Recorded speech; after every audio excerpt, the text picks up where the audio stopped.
好啦，咁好多謝今日大家嚟到呢度啦，參加我哋今日呢一個全方位個人 IP 課程嘅 show time。咁其實呢一個 show time 係咩嚟呢？其實就係我哋有咁多位學員啦，參加咗我哋呢一個個人 IP 課程。咁有一啲呢，我哋今日有啲新面孔咁，都可以問一問大家，其實大家知唔知道咩係 IP 啊？呢三位朋友，大家你會唔會大概有聽過個人 IP 呢樣嘢？品牌。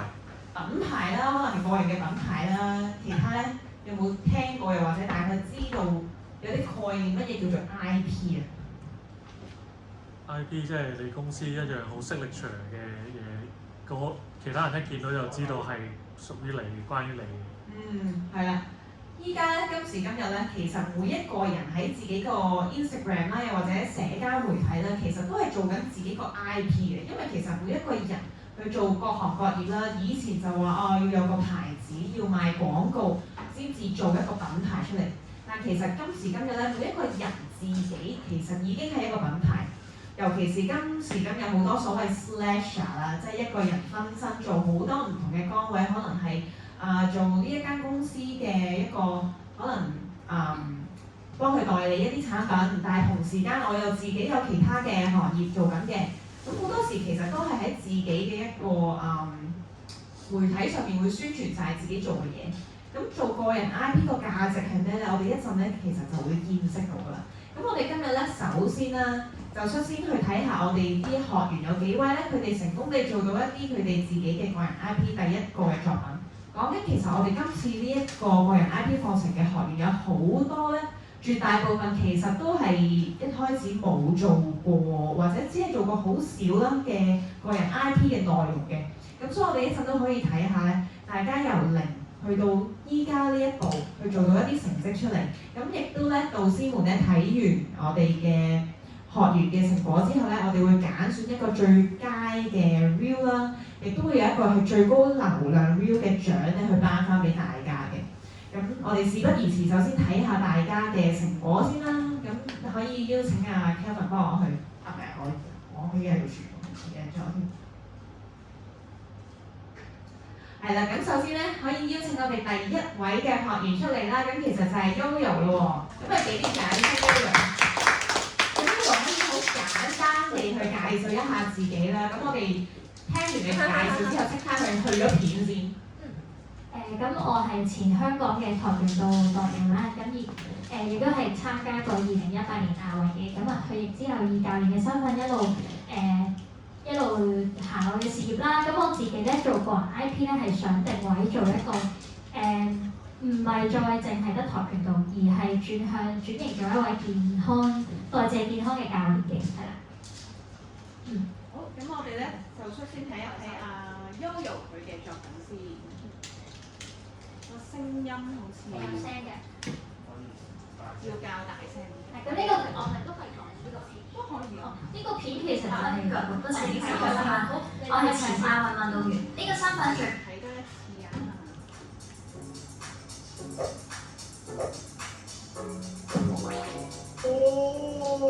你睇得出我嘅肩頸、膊頭、腰背、盤骨、腳活不齊呢10個雙碼。我係前亞運運動員，呢個身份最怕嘅唔係輸，係不能作賽。當舊患復發，我睇住隊友訓練，我自己連行路都痛嘅時候，嗰刻嘅無力感，我覺得自己冇辦法掌控自己嘅身體啦。但係運動員嘅特質係咩？係揾出解決嘅方法。我將自己嘅身體當成最後一個研究課題，由解剖學到營養學，由標準訓練到代謝管理，我用咗5年嘅時間親手將自己整好。我喺內外身心嘅層面將自己由谷底拉翻上嚟，成為更健康、更懂得照顧自己嘅人。而家嘅我更加想幫助每一個被傷患、痛症困擾而唔知點做嘅人，揾翻一個舒服健康嘅自己。請 follow 我，知道更多身體修復嘅小知識啦！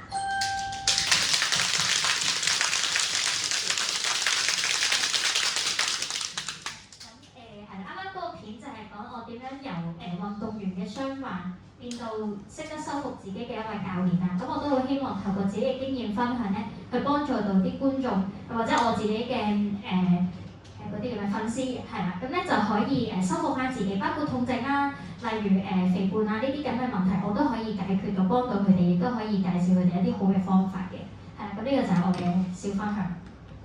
好，今日都好想邀請阿 Yoyo 咧去分享一下佢喺呢一個全方位個人 IP 課程入邊嘅一啲學習啦、一啲上課嘅經歷啦，俾大家聽下。上課嘅過程就係、我本身都有整開 reels 嘅，咁但係經過即係一啲上堂啊，例如 N 導師講嘅關於形象上啦，咁都會喺度諗到底自己點樣去透過一啲相，即係簡單嘅身體姿態相，或者係一啲眼神，已經可以表達到其實我係一個點樣專業得嚟又可以同人哋相近嘅人咯。因為可能啲人覺得喺跆拳道係小朋友嘅，咁我想轉型做一位健康教練，點樣可以將呢個定位再加深咧？我覺得呢個係課程裏邊可以教到我。咁同埋例如拍攝嘅時候點樣啲轉接啊，可以做得好啲咧？其實咖喱導演都俾咗好多意見我，係都好想繼續跟佢哋學習嘅。係啦，咁同埋中間sorry 最後係啦，就係咧中間一啲個人定位上點樣真係針對到自己。去寫一啲文案啊，或者定位上嘅題材咧，都係靠 AI 可以幫到，咁都真係可以慳到好多時間嘅。係，咁呢個都係當中都學到咯。多謝 Yoyo， 係啦。咁咧，導師們咧就記住睇完每一條片咧，你要分析下條片做得好嘅地方啊。咁然之後，我哋最後要選出即係最佳嘅reel 啦，同埋要即係點評下大家做成點啦。咁咧。頭先阿 Yoyo 都講過啦，即係其實 Yoyo 本身自己咧，如果大家有 follow 佢睇佢個 Instagram 啦，其實佢本身嘅內容都好豐富㗎啦，一直都做開好多片。但係其實今時今日咧做 IP 係好有技巧嘅。其實到底你整一條片出嚟點樣先至可以吸引到人？我哋講緊成日頭3秒啊，頭3秒已經係決定啲人睇唔睇你條片會唔會碌走㗎啦。咁其實頭3秒要做啲乜嘢，然之後個內容中間其實要擺啲乜嘢先至唔會令人覺得悶咧？其實我哋諗翻自己，我哋每一個人依家碌 IG 啊、碌電話，其實我哋嗰個專注力嗰個所謂 attention 咧係非常之短嘅。所以其實我哋好經常性都無意地去俾一啲可能佢入邊嗰啲技巧做得好好嘅片段去勾走咗我哋。我哋成日話 hook 就係勾走咗我哋嘅注意力啦。好，咁咧我哋依家咧去就睇下一位嘅學員啦，邀請佢上嚟同我哋分享。係一位係 Sora， 邀請 Sora 出嚟。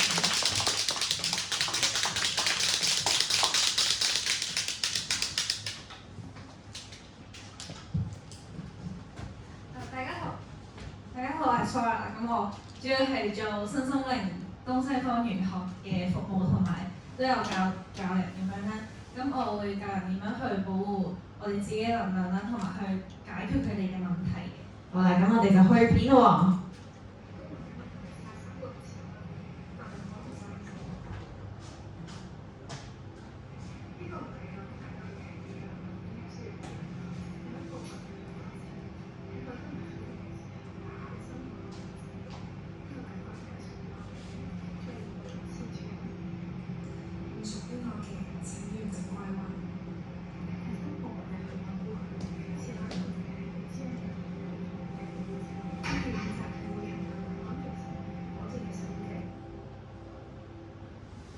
好啦，感謝 Sora 嘅呢條片啦。咁 Sora 都可以同我哋講一講解，即係你喺呢個製作嘅過程啊，又或者上堂嘅過程嘅一啲心得感想啦。咁喺呢個上堂嘅過程，咁第一堂就多謝 N 老師教我哋去揾到我哋嘅個人風格啦，另外揾到點樣令到我嘅 account 有更加清晰嘅個人風格咁樣啦。咁另外就係Papa 佢教到我哋點樣用 AI 去令到我哋去整個 reels 更加簡單啊，因為用 AI 可以更加方便咁樣節省一啲時間咁樣啦。咁另外仲有 Marcus 教到我哋去點樣去製作一個爆款嘅 reels， 到底係點樣先至可以令到更加人睇到，增加我哋嘅流量啦，同埋到最後就係咖喱導演嘅上堂，我哋就係好得意啦，即係可以俾我哋有互動性啦，同其他人去合作，跟住又增加我哋嘅一啲新嘅諗法咁樣啦。所以呢個成個課程係一個好豐富嘅一個過程。好，感謝 Sara。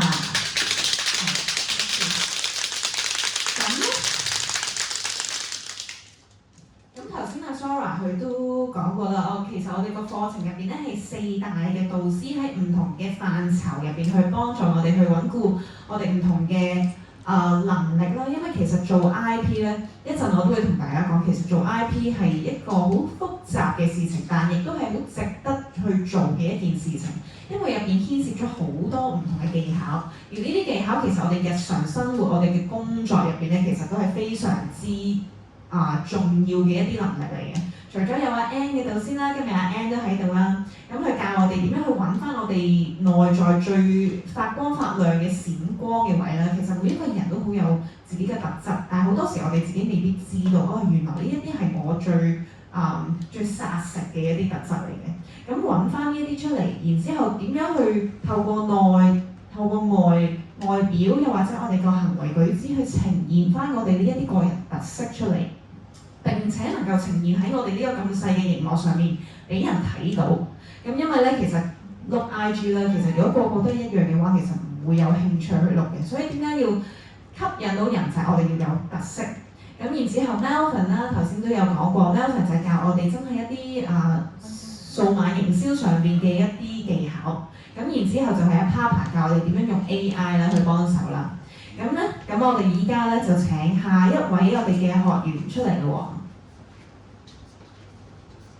喎，就係我哋嘅德哥。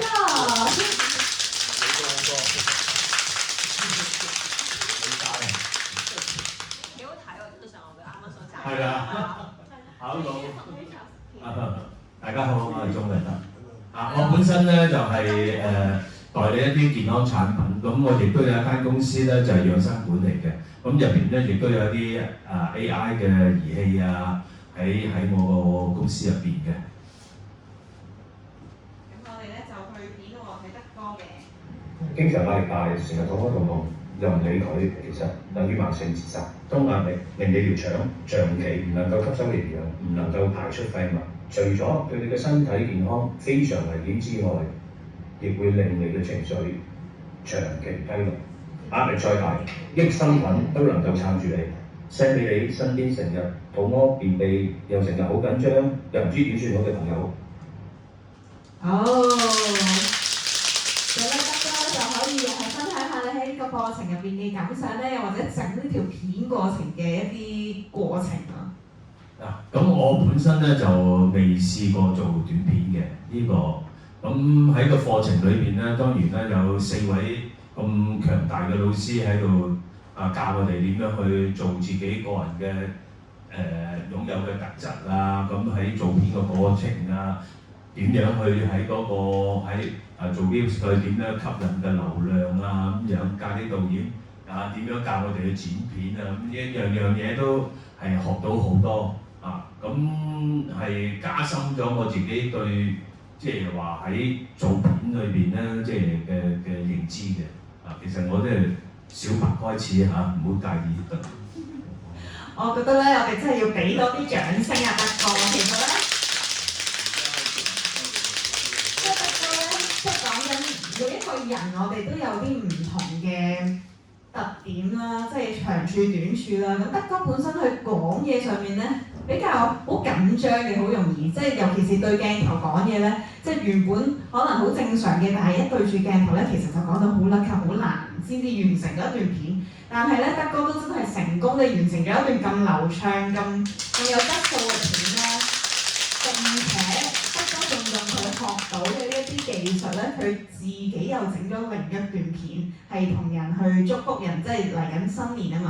咁就祝福大家新年快樂嘅一條介紹自己嘅短片，咁真係做到活學活用。其實呢一樣咧，先係最值得我哋去欣賞呢個特質啦。即係今時今日，其實堂咧學嘅嘢咧可以有好多好多，我哋可以上好多嘅堂。但如果我哋學完之後唔用翻出嚟咧，其實都係冇乜意思嘅。所以咧，真係非常之欣賞阿德哥呢一份精神啊！咁我哋咧嚟緊就再請下一位嘅學員出嚟咯喎，係 Willie。Hello， AI 都嚟用到 AI 啫喎。幾好喎！我覺得呢張相好嘅，要爆咗。OK，咁係我叫 Ellie 啦，咁我本身做保險嘅，咁其實就想整個人 IP 原因係，因為我覺得呢樣嘢大家都聽完好似好熟悉，但係其實內裏係啲乜嘢咧，又好似唔係好熟悉。咁跟住然後我又覺得不如整一個叫做即係初頭我諗過叫白紙系列嘅，不過 Nancy 就俾咗個名叫麻瓜系列啦咁整咗出嚟，希望可以幫大家俾一啲知識乾貨之餘，希望都輕鬆啲啦咁樣。好，大家睇一睇佢條片先。好，我啲嘢都讀㗎。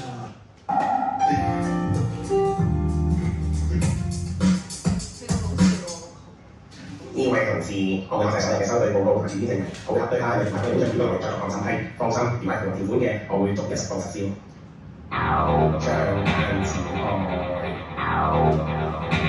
中醫，你個 bank account 係乜嘢啊？癌症、心臟病一痛已經可以有100萬俾到你，你可以攞去請看護或者係食藥交租都得㗎，頂住啊 bro！ 當然要有兩個前提，第一，你個嚟做夠唔夠厚，第二，醫療險有冇補充？醫療險會直接同醫院計數，但係危疾嗰個直接出錢落你袋，加埋先至會令你無後顧之憂。所以一個完整嘅家庭保障係要請2位唔同嘅人，一個甚至你將醫療單，一個睇住你家。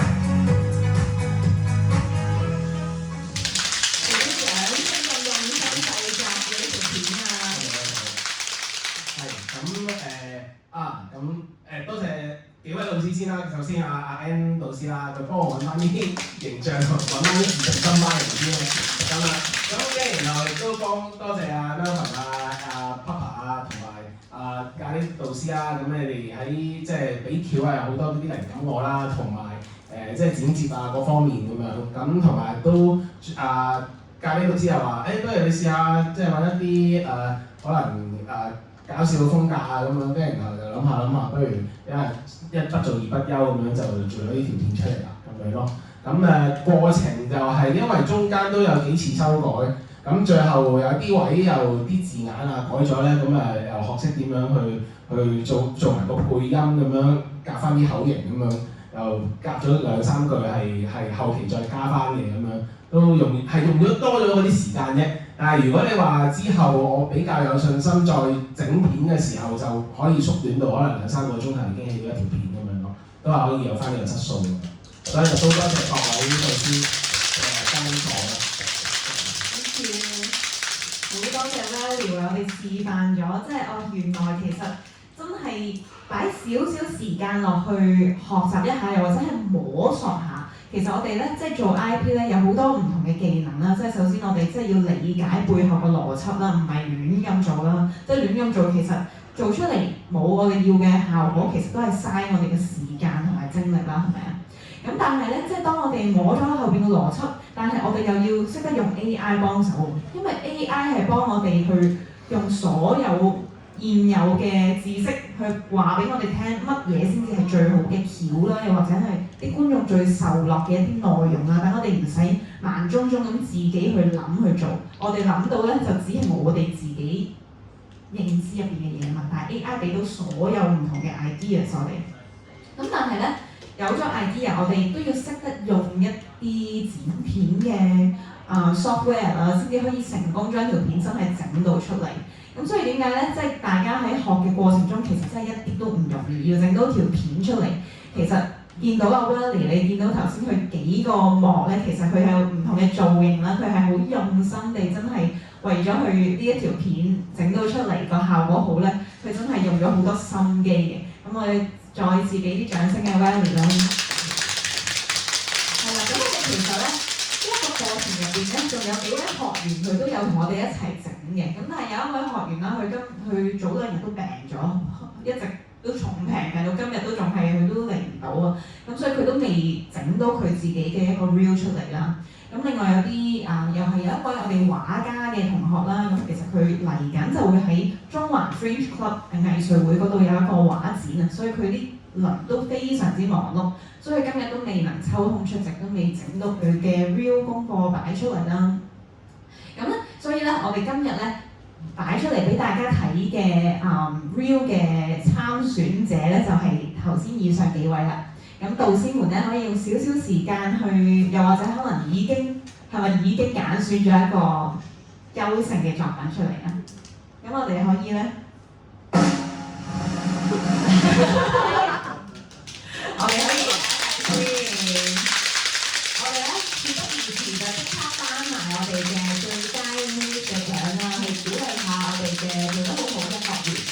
咁咧，當然獎項暫時最佳嘅 Muse 咧得一個，咁但我哋之後咧會仲有另一個獎項嘅，係最高嘅流量啊！流量唔一定淨係 like 嘅，依家講流量仲講緊可能人哋 repost 嘅數量啦，然之後人哋有 interaction 有留言嘅數量啦，咁我哋之後會再將嗰個計算方法話翻俾大家聽嘅。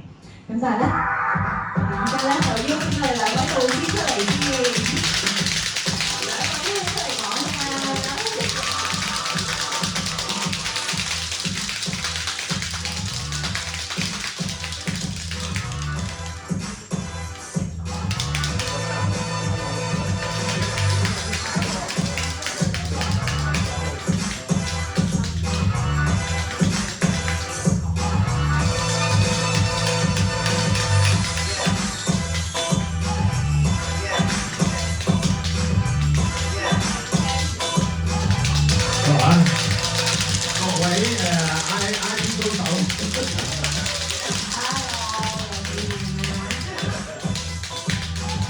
頭先係咪覺得好正啊？啲嘢都係啊，好開心，好感動啊！睇完《星夢本島》，因為我第一堂見你哋啊嘛，第一堂大家真係一張白紙啦。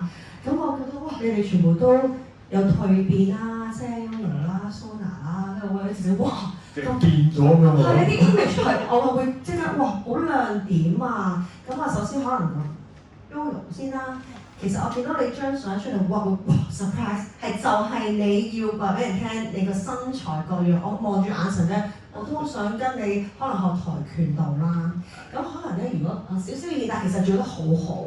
張相其實如果俾我咧，我可能唔着嗰件牛仔褸，係咁個 eye catching， 係啊，嗰個 eye catching 就會更加好咧，係啦。咁啊，我花都 OK， 同埋咧嗰個 views 個片咧，與其你已經有馬甲線 show 多啲出嚟。係，即係可能着翻啲 bra top 嘅衫，即係可能少少 sporty 啲嘅感覺，係啦，淺色啲會更加好。咁啊 Sona， 哇！我今日見到原來你坐咗後邊，即係原來靚女着咗件衫，好好啊！咁嗰個 image 我覺得幾得意，你嗰個戴嗰個巫婆咧，其實可以日後啲 views 特定着2-3套衫開頭。即係我會不停覺得呢個 movie 幾得意喎，同埋我今日睇你個表，我真係有學習咧，佢點樣連結 cut call 啊！我今日搭車嗰時咧，去試下，或者會跟隨咯。咁但係可能呢個係咩嚟㗎？呢個係個心心靈啊，係佢切割，即係話如果你面對我有聽㗎，面對一啲唔屬於你嘅能量咧，你識得在心中話我要斬斷係嘛？我有睇。咁所以我覺得好好啦，跟住得個哇，跟住又見到張相好有型，其實你係有精神嘅一面嘅，非常之好。咁但係如果即係你話真係有嘢要改咗，可能你拍嗰個片嗰陣時咧，喺我覺得可能唔好擺得太低，即係嗰個電話可能同埋因為隻眼咧咁樣望落去咧就冇咁精神，因為始終你係講養生啊嘛，咁可能係高翻少少，咁有種 sharpening 啊，張相好似啲甘草演員嘅感覺。其實好似演戲咁樣啦。AI 做嘅。好好 AI 同真人一樣冇分別。咁我另外我係睇咗2次嘅條片，哇！好特別，我會笑咗出嚟，同埋你有 hip hop 咁樣 yo 咧，係咯。我記得第一次同你講，我話不如你試下搞笑啦，中咗啦，咁所以大家都做得非常好，俾掌聲。咁到咖喱條片啊，咁Yoyo嗰條片先啦。咁因為我之前我唔知佢係呢個亞運選手嚟㗎嘛，咁我話咦點解你唔用呢個開始咧？咁收尾佢就傾下咧，都係用呢個開頭啦。但係咧，我覺得可以咧。再強勁少少就開始咗3秒鐘。我哋講個聲音啊嘛，你劇可能本來都好好嘅，但係個聲量唔夠長啊。即係嘣聲。係啊，或者你有啲有可能加少少音樂，令到佢有啲勁力吸引人。即係頭3秒咧，你一個啦。雖然我睇譬如 Facebook， 你望係碌下啫嘛，所以我一次我咪話，你不如隻腳踢到上個天先啦。你嗰幅相啊，我幅相係好吸引嘅。咁點樣再去我咪做個示範俾你睇嘅，咁但係佢自己再揀咗你個決定咧唔緊要。但係做Facebook 咧，我覺得你要預定你嘅話題。我咪上次同你傾就話，佢嗰啲木板啊，點解咁易爛嘅？即係話我哋可以研究好多周邊嘅嘢咧，從你呢個角度出發，咁樣咯。即係你係一個跆拳道高手啊嘛，再去到你嗰個營養學啊嘛，咁所以你嗰個爆拉嘅馬甲線咧，再誇啲都得㗎，真係啱嘅，啱嘅。好啦，咁啊跟住阿 Sora， 咁啊 Sora 咧，我同佢一齊演戲，係咪佢一齊演戲？一齊幫佢同佢度橋拍片嘅時候咧，發覺佢咧唔係剪片高手嚟嘅呢個，係啊，好快嘅啲剪片。咁我覺得佢咧嗱，呢個造型咧，其實可以再發揮魔術嗰個，即係你個頭嗰度咧嗱，你頭先聽到啦，聲音一冇咧，係咪啊？成個跌晒，你講乜都冇用，聽唔到啊！所以一定要用咪啊，一定要點樣用做翻好啲，同埋音樂啊，同埋嗰個叫做開頭嗰3秒咧，就平咗少少。如果變下魔術，因為既然你個造型就係巫婆，咁啊造型誇少少。你用 AI 嚟變魔術咪咯，係嘛？呢個嘗試下，好唔好？咁啊，德哥啦，哇！德哥咧，其實咧一開始話我唔識啊，乜都唔識啊咁喎，一開始就係咁樣嘅。咁我哋覺得哇，咦！我哋嗰日上堂好多都係唔識嘅喎，咁點樣開始剪片咧？咁我就不如做一個組合嚟玩。咁啊，發覺咧原來德哥咧係另一個人嚟嘅。頭先阿 Nancy 講就喂。其實佢係一個好怕醜、唔識講嘢、好窒啊，但係去到演戲嗰下咧，要睇下你自己做咗條片啊！咁所以咧好多嘢咧就係當你一拍嘢嘅時候咧，成個演出都唔一樣。我覺得我會揾你做演員喎，係啊，我覺得呢個演員唔錯啊。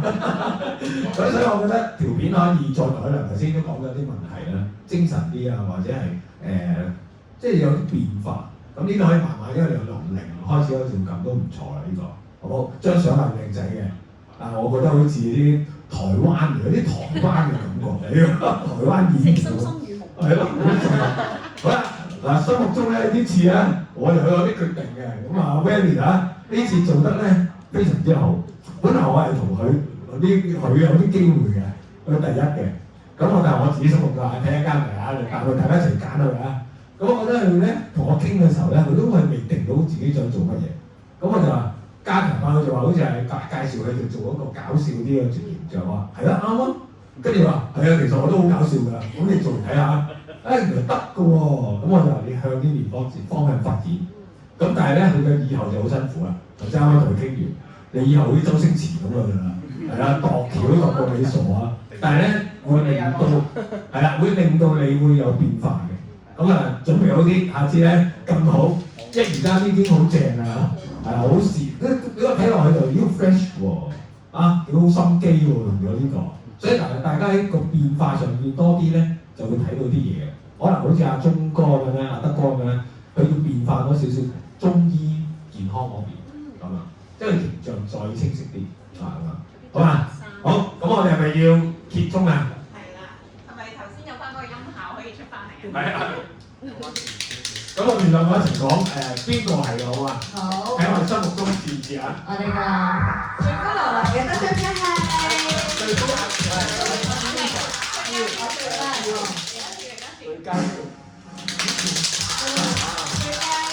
最佳標嘅得獎者係 Ready 1、2喎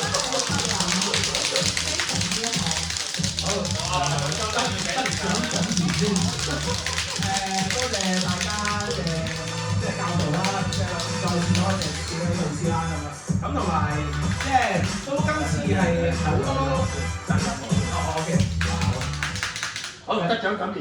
今次都好多嘢新嘗試嘅，其實都即係因為我係對於 AI 呢樣嘢咧係之前未上呢堂之前係好摸不着頭腦同埋我都覺得唉死啦，我係咪真係做到㗎咁樣？我又唔知呢一行裡面有啲乜嘢係好似可以令到我有好多啲知識，但係唔知道點樣可以令到佢好軟着陸，話俾大家聽咁樣。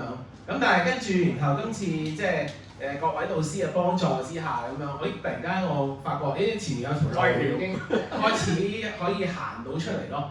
係啊，最緊要見到個方向行到，到係好緊要嘅。如果唔係就即係盲頭烏蠅咁樣就我就真係覺得成件事就好好路咁樣。咁都多謝大家啦咁樣，希望我嚟緊我都會繼續即係深造落去嘅。希望可以更加將呢個 IP 打造得好啲，更加好。好，多謝。交翻俾阿威。恭喜晒啦！而家多謝我哋兩位導師選咗佢嘅作品出嚟，咁咧我哋呢個得獎者咧係會有500蚊嘅我哋個課程嘅金額啦，咁就喺Welly 之後喺我哋 TA 秒秒增值課程入邊嘅報讀嘅任何嘢都可以用嘅，係啦。咁我哋下一個獎咧，其實就會係之後，因為我哋需要時間嘅呢個，下一個就係最高流量嘅。咁我哋就會邀請大家啦，將你執到最好嘅嗰一條片，然之後 po 上你哋自己嘅個人嘅社交媒體。咁然之後我哋咧就會係喺2月8日就截止計算㗎啦，大概有1個星期到咁樣嘅時間啦，俾大家去邀請身邊嘅朋友去幫你 like 啦。咁然之後咧，最高流量嘅呢一個獎品就係400蚊嘅我哋 TEA 秒秒增值平台嘅個金額。我哋 po 上動態。po 上去最好係出 post 嘅，因為其實我哋做 IP 呢一啲片一定係出 post 嘅，係啦，唔會淨係 story 咁樣冇咗就冇咗㗎嘛。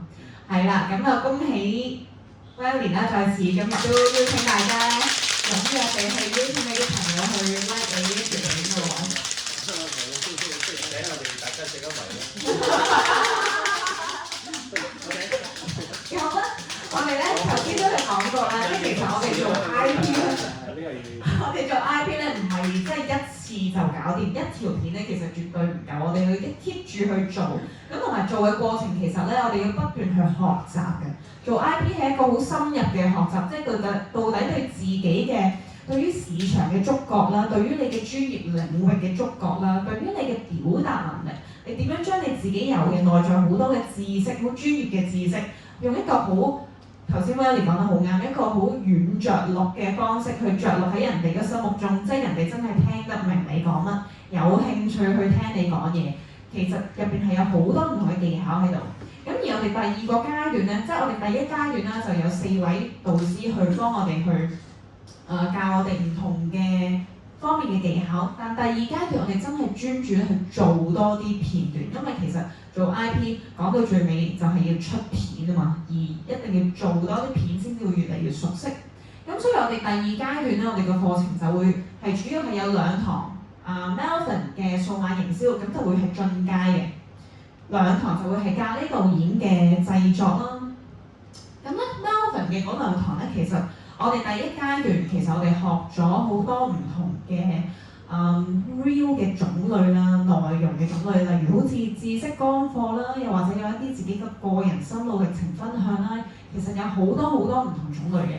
咁我哋學完唔同嘅種類之後咧，其實都要學下一啲唔同嘅元素，係我哋其實依家變得好快嘅，依家做 IP 紅嘅嗰啲元素，咁我哋都要與時並進去知道有啲乜嘢嘅元素加咗落條片度係會令到個流量增高嘅。我哋 learn from the best， 所以我哋咧喺啲好高流量嘅影片度參照咗佢一啲元素，咁亦都會教大家。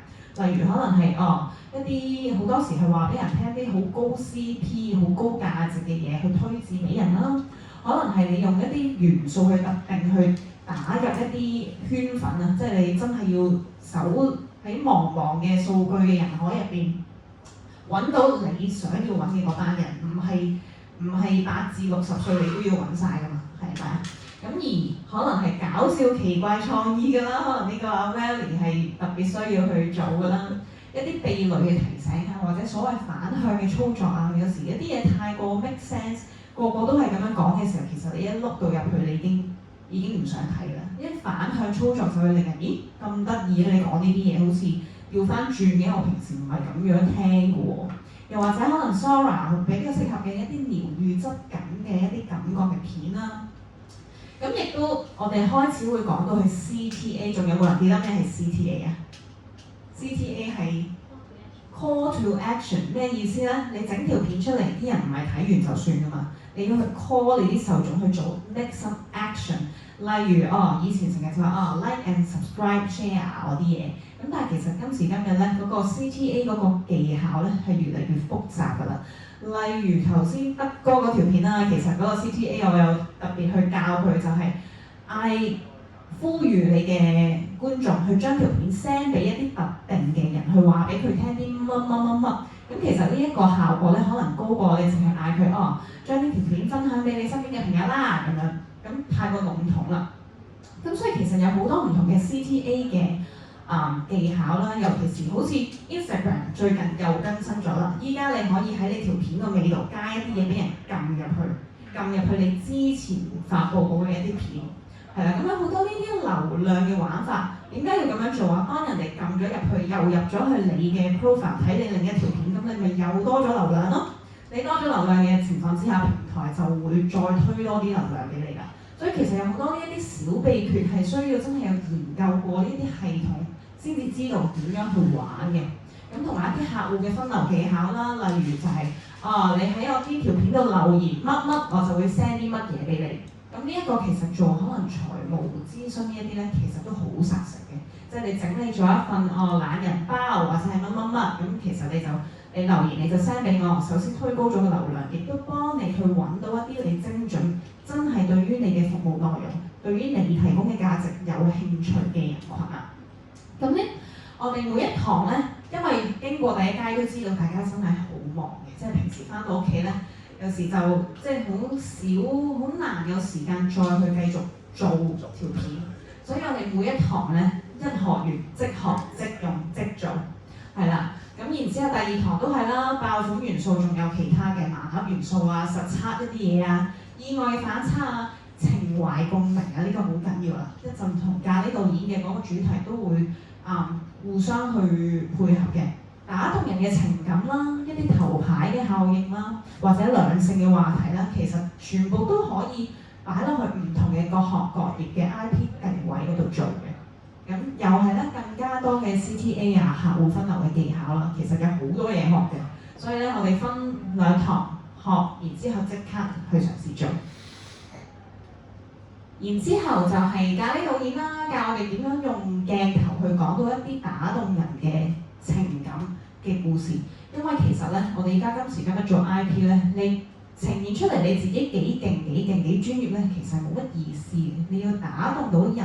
你要令到人哋對你有共鳴，要拉近同你個客戶群嘅距離，先至係最有用嘅一樣嘢。咁所以咧，我哋就學習點樣去，又係啦，咖喱導演其實都用好多 AI 去做製作啦，去幫我哋節省我哋時間，亦都令到我哋去做到一啲我哋平時未必做得到嘅效果。例如好似 Sora 咁，可以變成一個女巫飛上天咁樣嘅一個咁科幻嘅效果都可以做到。咁而咧 Sora 其實嗰條片喺邊度拍咧？就係我哋間房入邊有6幕，咁我哋都會提供埋我哋嘅場地嘅一啲設施俾大家去用嘅。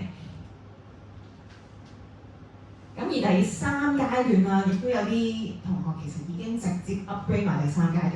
咁第3階段咧就有翻Ann 入嚟，同埋咖喱導演一齊咧去帶我哋去試下探店喎。探店點解我哋擺喺第3階段先做咧？因為其實都係非常之有技巧嘅。如果探店未學識，就可能去間鋪頭度拍，可能有機會會阻住人做生意啦。咁同埋其實對於我哋嘅肢體語言，我哋點樣去表達，點樣去呈現一個空間又或者一啲產品，我哋都需要去學習嘅。所以到時我哋就會有2大導師結合一齊去一個，我哋應該會揾翻咧，我哋大家學員入邊有嘅一啲場地，例如可能係德哥嘅養真館啦，都可能係，咁我哋就可以去一齊去學習點樣去做探店嘅內容啦。咁亦都又係啦，有最高階嘅數碼營銷，亦都會有一啲 AI 自動化工具。其實依家 AI 係真係非常之犀利，即係每一日都有啲新嘅 AI 好勁嘅功能推出。最新嘅係咧，你自己喺屋企着住睡衣冇化妝去錄一條片，但係你如果俾一張相係你自己已經化晒妝，即係着到靚靚嘅相，其實你喺屋企你就咁唔化妝，着住睡衣，你條片已經可以變做係另一張整到靚靚嘅你喺度講緊你嗰條片嘅內容，有啲咁樣嘅技術㗎啦。亦都有好多啦，自動化、自動回覆嘅功能啦，就係、我當你條片真係爆咗啦，咁但係如果你逐個覆，其實你都覆到手軟，亦都唔會有呢個時間，亦都有時會錯失咗嗰個黃金嘅時間，因為啲客人都 expect 大家係即刻秒回嘅。咁所以啲 AI 自動化工具學識咗點樣 set 完之後，其實你每一條片，其實佢自動就會幫你做晒下面分流嘅動作。你可能話你留言，然之後會 send 啲咩俾你，咁人哋一留言，其實佢即刻個 inbox 就會收到你 send 俾佢嘅嘢㗎啦。係啦，咁好多呢一啲咧，其實我哋都要慢慢去摸索嘅。咁啊，我想邀請咧我哋嘅 Ann 導師咧嚟同我哋可能講解一下我哋第3階段嘅內容啦，一啲可能佢俾大家嘅少少嘅 taster， 到底會教我哋啲乜嘢咧？係啦，咁第3階咧我就會再見到我啦。咁其實會做啲乜嘢咧？其實探店大家有冇知道咩叫探店啊？走入個地方做咩？介紹佢嘅嗰啲產品服務咁樣。介紹佢嘅產品服務，仲有咧？你覺得可能你去到一間或者睇啲片啦，你覺得咩嘢探店令到你會哇好開心，好想去睇嘅咧？有咩會吸引你先？第一樣舒服啦，係咪？佢感覺舒服啦，舒服啦，係啦，多數食嘢啊各樣啦，係咪亮點啦？咁所以咧，其實我哋同咖喱導演一齊去合作咧，因為我自己本身都做過啲節目主持，咁所以可能自己都會探店嘅。我而家嚟緊都係會去探店做好多，咁會可能去大家一齊同我一齊上鏡，究竟係個過程之中你點樣去量化嗰個產品啦？你點樣去介紹啦？同埋每一樣嘅視頻嘅 video 所拍嘅嘢要有啲乜嘢啦，甚至乎有時探店係需要同個老闆要交流嘅，要諗下同佢講啲乜嘢啦，要問佢有啲咩題目咧。咁所以咧喺個第3階咧會大家一齊協助去做咯。咁呢個幾好玩嘅，幾開心嘅。NG 唔緊要，就要俾佢 NG，知唔知道？所以唔好緊張。咁同埋因為咖喱導演都好有經驗啦，拍攝咁我喺側邊咧，大家好似一個開心嘅一個 sharing 咁樣啦。我自己最中意探店咧就係食嘢。咁希望可能咧又除咗呢度秒站有啲係招商，有啲餐廳嗰啲，我哋一齊去食嘢去介紹啦。係啦，亦都可能如果可能去探店或者食嘢嗰陣時咧，佢話原來你食啲乜嘢咧，可以令到越食越瘦㗎喎。即係好多女仔可能唔知道點樣食嘢，可能亂咁食啦。